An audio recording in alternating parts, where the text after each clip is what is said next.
ठीक है, तो पिछले क्लास में अपन ने पिछले हफ्ते मतलब अपन ने फ्रेंच रेवोल्यूशन चालू कर दिया था, ठीक है। और उसमें अपन ने क्या क्या देखा था कि अपन ने सबसे पहले एक इंसिडेंट देखा था, ठीक है, 14 जुलाई 1789 का, कि किस तरीके से जो लोग थे वो भड़क उठे थे, ठीक है, आर्मी पे, जो किंग की आर्मी थी। और साथ में हमने देखा था कि कैसे जो लोग थे उन्होंने पुलिस स्टेशंस में से गन्स लेना चालू कर दिया था और चीज़ों को ब्रेक करना चालू कर दिया था, ठीक है। ये सब देखा हमने। और फिर हम देख रहे थे कि आखिर सारी चीज़ें चालू कैसे हुई। तो फिर हमने देखा कि जो फ्रांस के मतलब ये जो राजा था लुइस 16, ठीक है, वो जब आया उसकी शादी कैसे किससे हुई, ठीक है। फिर उसने देखा कि जो ट्रेजर है, मतलब उसकी ट्रेजर है वो एम्प्टी है।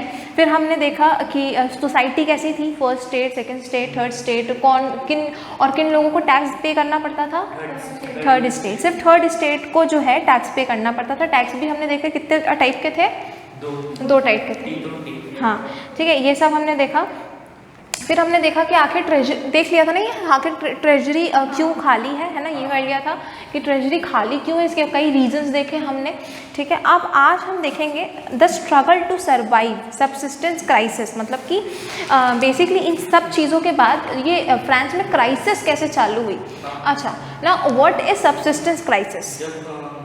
जो खाने पीने की चीज़ें वो महंगी हो जाती है। हाँ, जब खाने पीने की चीज़ें महंगी हो जाती हैं, लोगों की बेसिक नेसेसिटी, चाहे वो खाने पीने की चीज़ें हो, कुछ भी हो, क्लोथिंग भी क्यों नहीं, जो बेसिक नेसेसिटी है वो जब इंसान पूरा नहीं कर पा रहा हो या उस कैपेबिलिटी नहीं, पोटेंशियल ना बचा हो उसमें अपनी बेसिक नेसेसिटी को पूरा करने की, तो उसे हम क्या कहेंगे, सब्सिस्टेंस क्राइसिस। अगर हम सब्सिस्टेंस क्राइसिस की डेफिनेशन देखें, so it simply subsistence crisis is a situation when the basic means of livelihood are endangered, ठीक है। तो बुक में एकदम सही डेफिनेशन दी गई है, तो पहले इतना लिख लो।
सब्सिस्टेंस क्राइसिस के ऊपर कभी भी क्वेश्चन आएगा, आए मतलब जो कि इंपॉर्टेंट है तो आ भी सकता है, तो डेफिनेशन पक्का लिख के आना। सबसे पहला पॉइंट अपनी डेफिनेशन होना चाहिए।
ठीक है, अब अपन देखेंगे कि रीज़न क्या था, मतलब सब्सटेंस क्राइसिस तो देख लिया, चलो क्या होता है देख लिया, पर आया कैसे, मतलब लोगों को ये फेस क्यों करना पड़ा, क्या रीजंस थे जिसके वजह से ये सब्सटेंस क्राइसिस, मतलब कि ये क्राइसिस लोग ये गरीबी, ये भुखमरी क्यों आई। ठीक है, तो अब अपन देखेंगे सबसे पहले तो पॉपुलेशन इंक्रीज़ हो गया। ठीक है, पॉपुलेशन में बहुत ज़्यादा इंक्रीज़ आया था इस टाइम पे, जैसे कि 1715 से लेके 1789, ठीक है, कुछ ही सालों का अंतर है। ठीक है, लेकिन पॉपुलेशन कितनी बढ़ गई, 23, हाँ मतलब 23 मिलियन से 28 मिलियन हो गई, 5 मिलियन। ठीक है, अब वो दिखने में तो 23 से 28 हो गई ऐसा लग रहा है, पर we are talking about millions. 23 million से 28 मिलियन हो गई ना, इट्स अ बिग थिंग। ठीक है, तो ये सबसे पहले तो ये चीज़ हुई, पॉपुलेशन बहुत बढ़ रही थी। अब पॉपुलेशन बढ़ रही थी, ज़मीन तो उतनी है ना तुम्हारे पास, ज़मीन उतनी ही है, तो लैंड जो ग्रेन्स उगाने के लिए, जो फार्मिंग के लिए लैंड है वो भी उतना ही है, लेकिन पॉपुलेशन बढ़ती जा रही है। तो ये एक प्रॉब्लम थी कि जो खाना आ रहा है, जो फूड आ रहा है वो तो उतना ही आ रहा है, लेकिन उसके लिए जो डिमांड है वो बढ़ रही है, और बहुत ज़्यादा बढ़ चुकी थी सीरियसली। तो ये तो फैक्ट है, जब भी जो चीज़ है उसकी डिमांड बढ़ती है तो वो चीज़ महंगी हो जाती है। ठीक है, प्रोडक्ट की डिमांड जब भी बढ़ेगी तो क्या होगा, वो चीज़ महंगी हो जाएगी। ठीक है, तो सबसे पहला रीज़न तो ये था कि पॉपुलेशन बढ़ी, तो जो ग्रेन्स थे, ग्रेन्स तो फिक्स नंबर में थे, वो तो बढ़ नहीं सकते, तो क्या हुआ कि अपनी फूड की शॉर्टेज होने लगी, फूड की डिमांड सबसे पहले तो फूड महंगा हो गया। ठीक है, एक तो कम था और वो महंगा हो गया, तो सबसे पहले तो ये चीज़ हुई। ठीक है, और एक और चीज़ जो हुई थी, अगर हम फूड की ही बात कर रहे हैं, अगर हम प्रोडक्शन की बात कर रहे हैं, तो ड्रॉट और हेल। ठीक है, ड्रॉट मतलब कि जब सूखा पड़ जाता था, ठीक है, जब सूखा पड़ जाता था और जब ओले गिर जाते थे, हेल जब ओले गिर जाते थे, तो तब भी जो फसल होती थी वो बहुत ख़राब हो जाती थी। एक तो ऐसे ही फसल कम पड़ रही है पॉपुलेशन को फीड करने के लिए, ऊपर से ये जो नेचुरल चीज़ें हो जा रही थी, और तो इस वजह से जो प्रोडक्शन था और कम हो जा रहा था, जिसकी वजह से फूड शॉर्टेज और हो रही थी, प्राइसेस और बढ़ रहे थे। ठीक है, अब जो थोड़ा ठीक ठाक इंसान है, थोड़ा अच्छा कमाता है, जिसके पास अच्छे पैसे हैं, वो तो फिर भी खरीद ले, बट जो एकदम नीचे के लोग हैं उनको तो प्रॉब्लम आएगी ही। ठीक है, तो ये चीज़ हुई सबसे पहले तो। ठीक है, देन व्हाट, हाँ, तो ये हो गया कि फूड ग्रेन की प्राइसेस बढ़ गई।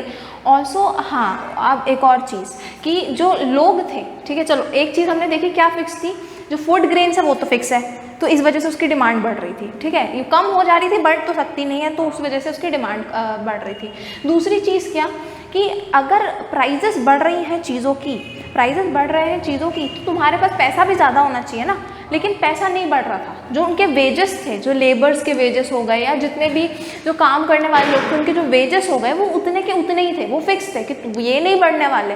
महंगाई बढ़ रही है लेकिन तुम्हारी सैलरी नहीं बढ़ रही। अब जैसे कोई 10 साल पहले, अगर मैं बस कह रही हूँ 10,000 तो कम ही है, बट जस्ट टेक इट कि 10 साल पहले अगर कोई 10,000 कमाता था तो फिर भी जी लेगा, लेकिन आज अगर कोई 10,000 कमा रहा है तो उसके लिए मुश्किल होगी ना, क्योंकि महंगाई इतनी बढ़ गई है, लेकिन तुम 10,000 से 10,000 ही कमा रहे हो। So maybe some time before तुम रिच हो गए अपने किसी अमाउंट ऑफ सैलरी में, लेकिन अगर टाइम बढ़ रहा है, तुम्हारी सैलरी नहीं बढ़ रही, तो now you will be poor.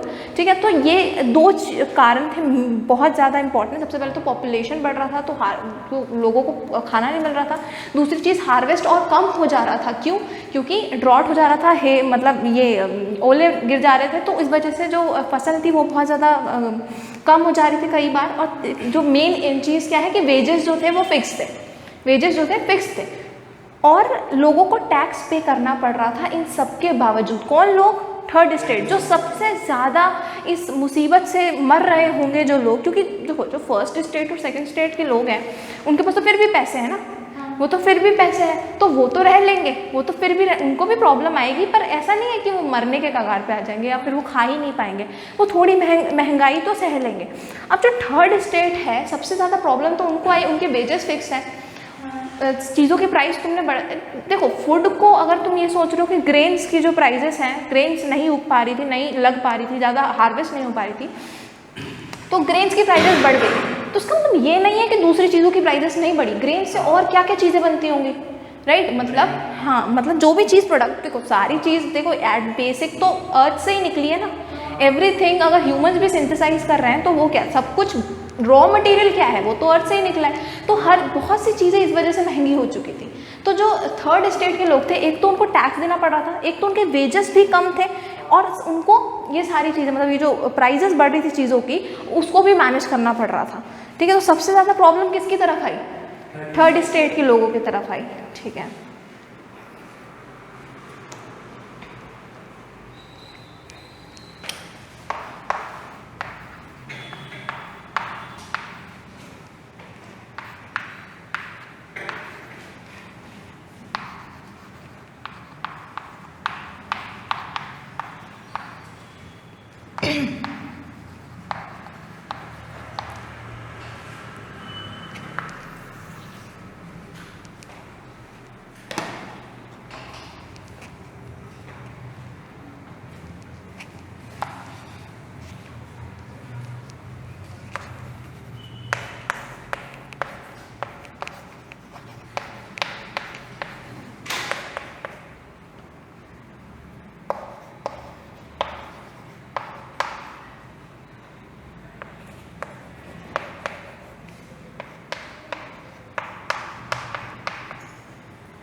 ठीक है, इन्हीं पॉइंट्स के आगे लिखना।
Most vulnerable because of this crisis, मतलब थर्ड स्टेट जो थी उसी क्राइसिस का सबसे ज़्यादा फर्क इन्हीं लोगों को पड़ा था. So that what it is.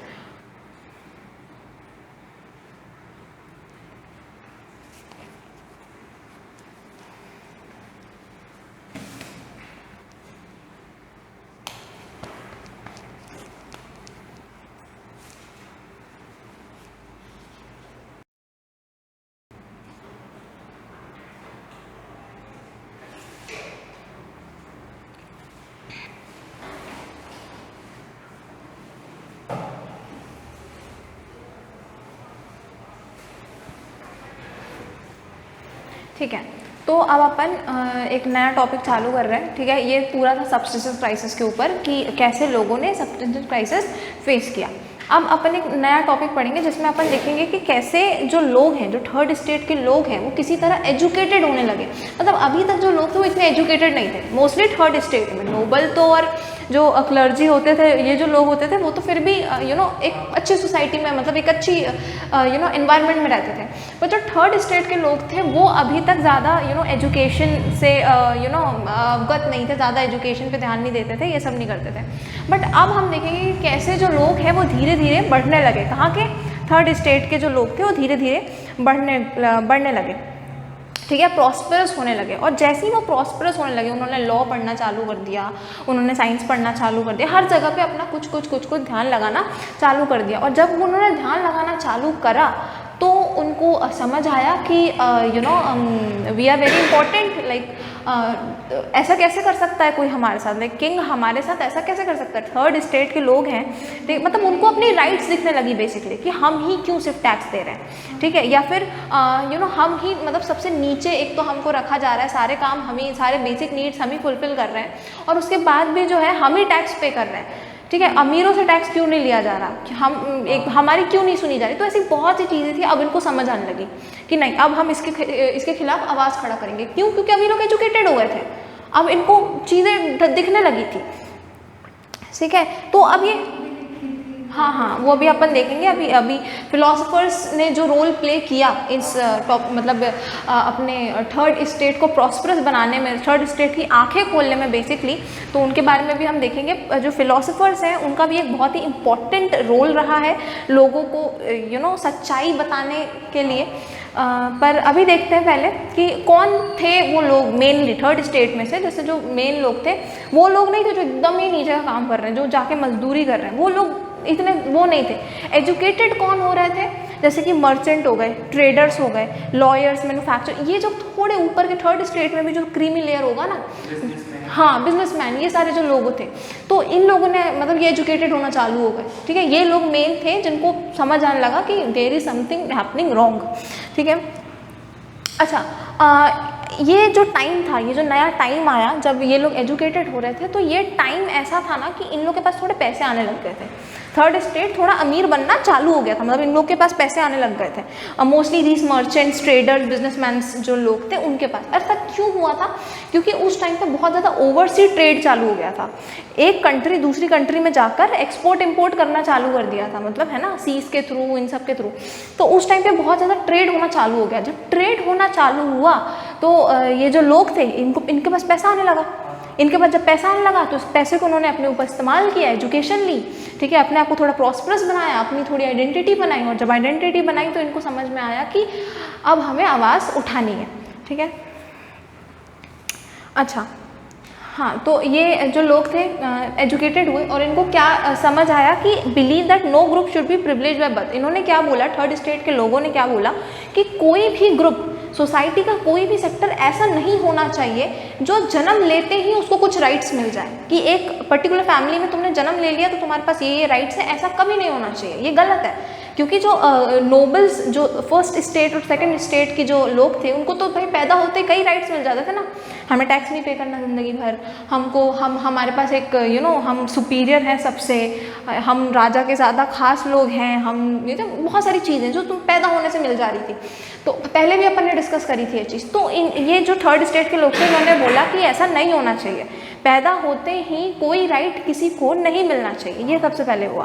Then what, demanded a society based on freedom and equal laws and opportunities, मतलब कि इन लोगों ने, जब ये लोग थर्ड स्टेट वाले एजुकेटेड हो गए, तो इन्होंने क्या डिमांड किया राजा से कि एक सोसाइटी ऐसी होनी चाहिए जिसमें सबको फ्रीडम हो, ठीक है, किसी को कोई भी काम करने की नेसेसिटी ना हो, ठीक है, सबको फ्रीडम हो हर काम करने की, ठीक है। अगर जैसे मैं एक नॉर्मल फैमिली से हूँ, थर्ड स्टेट की फैमिली से भी हूँ, तो भी अगर मेरे को क्लर्जी बनना है, मेरे को भगवान की सेवा करनी है, तो मैं कर सकूँ, ठीक है, तो मैं फर्स्ट स्टेट में जा सकूँ, या फिर मेरे को कुछ राजा के दरबार में जाना है तो नोबल्स बनना है तो मैं नोबल बन सकूँ। एक ऐसी सोसाइटी बननी चाहिए, फ्रीडम सोसाइटी, ये नहीं कि कोई मुझे जन्म लेते ही बता दे कि तुम ये these are the occupations you can do, these are the occupation you can't do, ऐसा नहीं होना चाहिए, राइट। तो ये चीज़ बोली उन्होंने।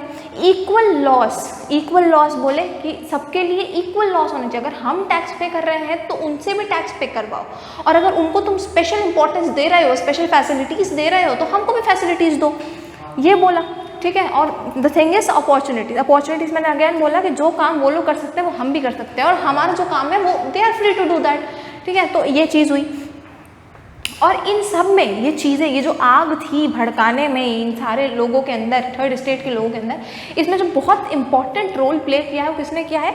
फिलोसोफर्स ने किया है, ठीक है। फिलोसोफर्स ने बहुत इंपॉर्टेंट रोल प्ले किया है। फिलोसोफर्स वाला हम अभी अगला सेक्शन देखेंगे, अभी इतना लिख लो।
ठीक है, इस टॉपिक का क्या मतलब है? A growing middle class envisages, मतलब कि जब एक मिडिल क्लास इवॉल्व, देखो अभी तक जो थर्ड स्टेट था वो मोस्टली मिडिल क्लास था और मोस्टली पुअर ही था देखा जाए तो अब ये जो मिडिल क्लास था ये अब बढ़ने लगा था, ये धीरे धीरे बढ़ने लगा था। तो जब ये बढ़ने लगा तो क्या हुआ, जो प्रिविलेजेस किसको बोला जा रहा है यहाँ पे, जो प्रिविलेजेस थे फर्स्ट स्टेट और सेकंड स्टेट के, उनको बहुत प्रिविलेजेस मिलते थे बाय बर्थ, तो उनका एंड होने लगा। जैसे ये लोग एजुकेटेड होने लगे, इन लोगों का जो प्रिविलेजेस मिलते थे इनको, उसका एंड होने लगा। तो ये टॉपिक है।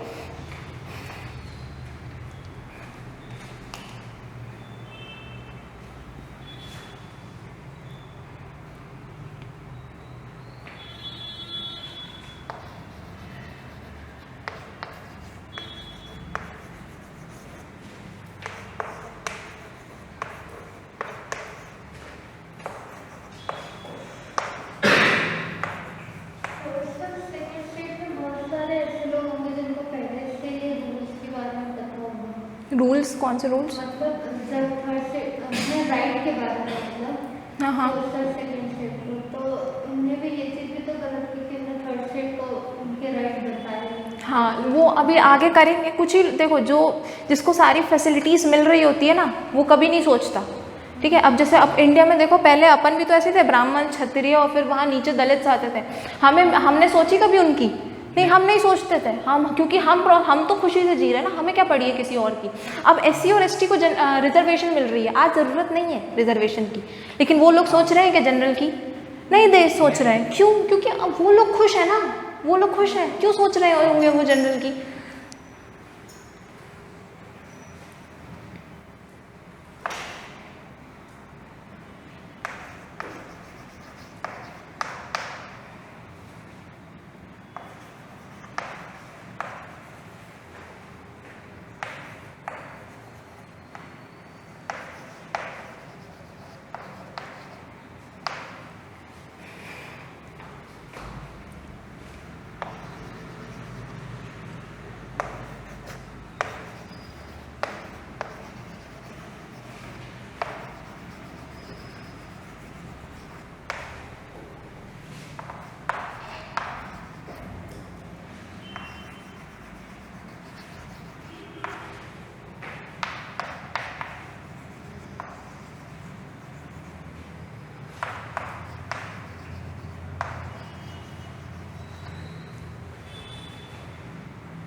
ये क्रॉसवर्ड्स थर्ड स्टेट के थे।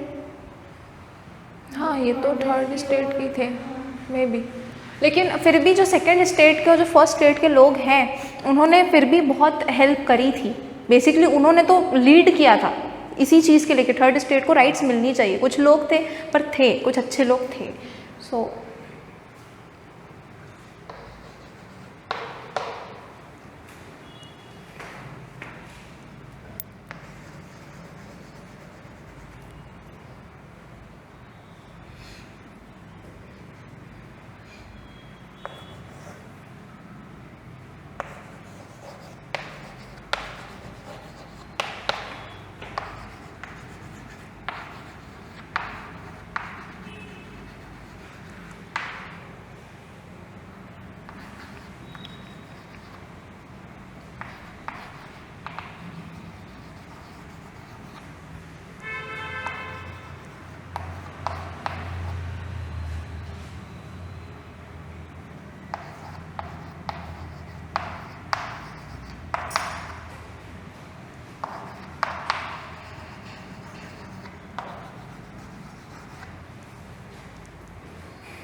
ठीक है, तो ये लोग हो गए थे एजुकेटेड अब, ठीक है, अब इन लोग के पास समझ है कि इनके ऊपर क्या अत्याचार हो रहा है। तो अब इनका क्या मानना था, इनका क्या कहना था, इनके क्या डिमांड्स थे बेसिकली अपने स्टेट के लिए, अपने किंग के लिए, वो अपन देख रहे हैं। इसी के आगे लिखना, इसी के बाद के पॉइंट्स हैं।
हो गया।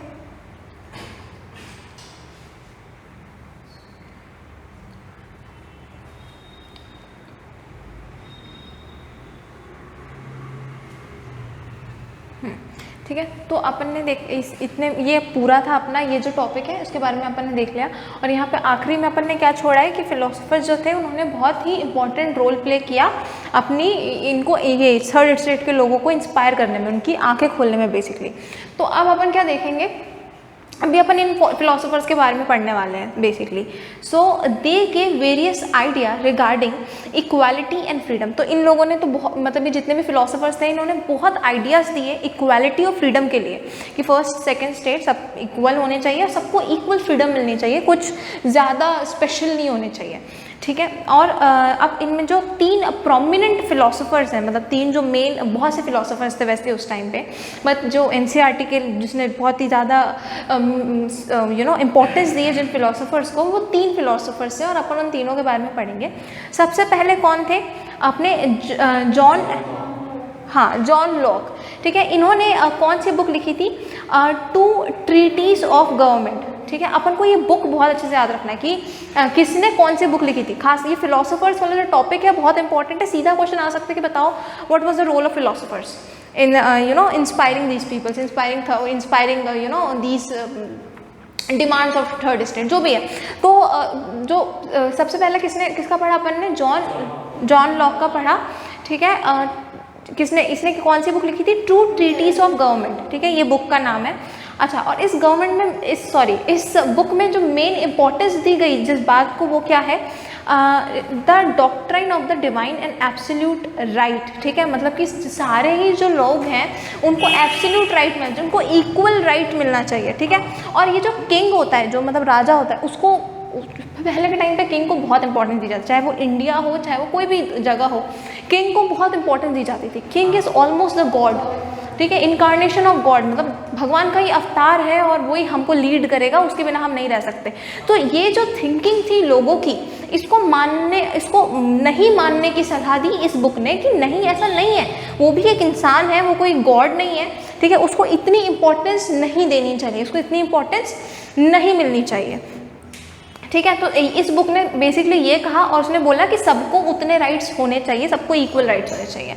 सेकंड कौन थे अपने, जीन जैकस रॉस। तो इन्होंने क्या बोला, इन्होंने कौन सी बुक लिखी थी, द सोशल कॉन्ट्रैक्ट, इन्होंने लिखा था द सोशल कॉन्ट्रैक्ट। अब ये सोशल कॉन्ट्रैक्ट जो बुक लिखी इसमें इन्होंने किस बात पे ज़्यादा इंपॉर्टेंस दी थी, वो था equal voting and democratic government. Equal voting मतलब कि सबको उतना ही वोट मिलना चाहिए। आप ऐसे नहीं कर सकते कि किसी को आप मतलब जैसे कि पहले बहुत होता था कि वुमेन्स को वोट नहीं करने देते थे, ठीक है, और कई जैसे हर देश में हुआ है, जो सबसे नीचे जो सोसाइटी आएगी उसको वोट नहीं करने देंगे।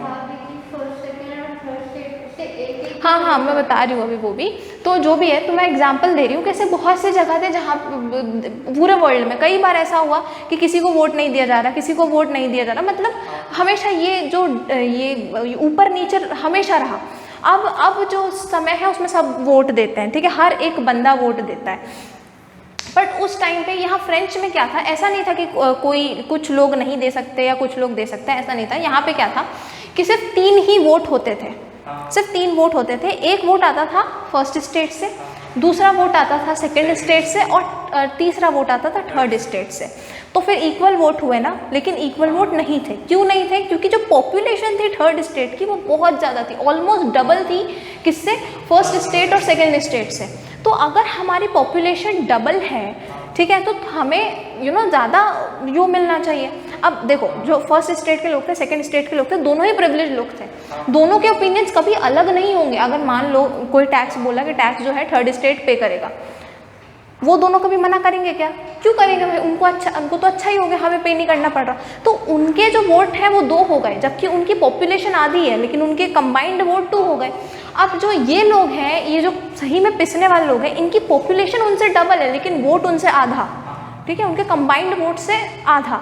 तो ये सेकंड जो प्रॉब्लम थी, इसको किसने बोला? हमारे जैकस रॉस ने बोला कि देखो ये चीज़ें नहीं होनी चाहिए, गवर्नमेंट को इक्वल वोट्स देने चाहिए सबको, ठीक है। तो ये चीज़ हुई। अभी जो थर्ड मेन इम्पॉर्टेंट अपने फिलोसोफर है वो है मॉन्टेस्क्यू, ठीक है। तो इन्होंने क्या बोला, इन्होंने कौन सी बुक लिखी थी सबसे पहले? द स्पिरिट ऑफ लॉस, ठीक है। तो इन्होंने ये बुक लिखी थी, और इस बुक में इन्होंने क्या बोला? Division of power. Division of power मतलब कि जो पावर है जो किंग के पास है, क्योंकि उस टाइम पे ऐसा ही होता था, पहले के ज़माने में ऐसा ही होता था कि सारी पावर किसको उठा के दे दी जाती थी? किंग को।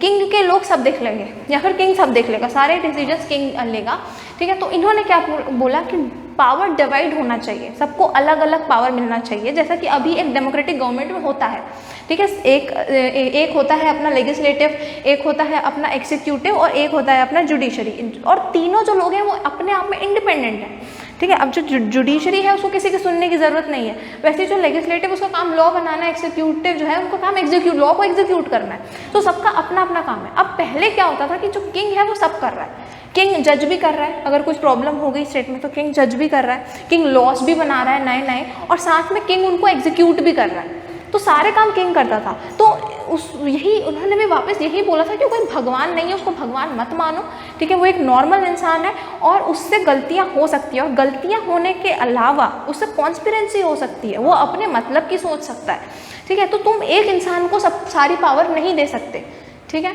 तो ये किसने कहा? अपने थर्ड फिलोसोफर ने कहा। तो इनकी जो बुक्स थी वो बहुत ही ज़्यादा इम्पोर्टेंट, इनकी बुक्स ने और इन्होंने बहुत ज़्यादा इम्पोर्टेंट रोल प्ले किया है इन सारी चीज़ों में, मतलब कि अपने थर्ड स्टेट के लोगों को इंस्पायर करने में। सेकेंड, जो enlightened ideas discussed in public places spread among people. तो जब ये सारी चीज़ें चल रही, मतलब जब ये सारी चीज़ें चल रही थी, जब ये बुक्स लिखे गए, बहुत सारे फिलोसोफर सामने आए, तो इनके जो आइडियाज़ थे वो लोग डिस्कस करते थे, ठीक है। जैसे कॉफ़ी हाउस हो गया, सैलून हो गया, जो भी इन सारी जगह पे जहाँ पे पब्लिक मीटिंग्स हो सकती है, वहाँ पे क्या होने लगा, लोग इनके आइडियाज़ को डिस्कस करने लगे, मिल बांट के चर्चा करने लगे। आज भी होती है, उस टाइम पे भी हो रही थी। इस वजह से बहुत ज़्यादा लोगों के बीच में अवेयरनेस है कि हाँ हमें यही करना चाहिए। अब लेकिन इन सब के, ये सब तो हो रहा था चलो सोसाइटी में, और हमारे राजा क्या सोच रहे थे, लुई 16 इस टाइम पे क्या सोच रहे थे, टैक्स और बढ़ा देने का सोच रहे थे। इनकी प्लानिंग थी कि हम टैक्स और बढ़ा देंगे। लोग ऐसे ही भड़के हुए हैं, लोगों में दिमाग आ चुका है अब। लेकिन ये क्या सोच रहे थे कि हम टैक्स बढ़ा देंगे। तो चलो इतना लिख लो अभी।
इतनी जल्दी? 10 मिनट पहले थोड़ा सा लिखवा लो, लिख के चले जाओ या तो। ठीक है मैं लिख दूंगी, तब तक तुम आके लिख लेना।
ठीक है, ये इतना था।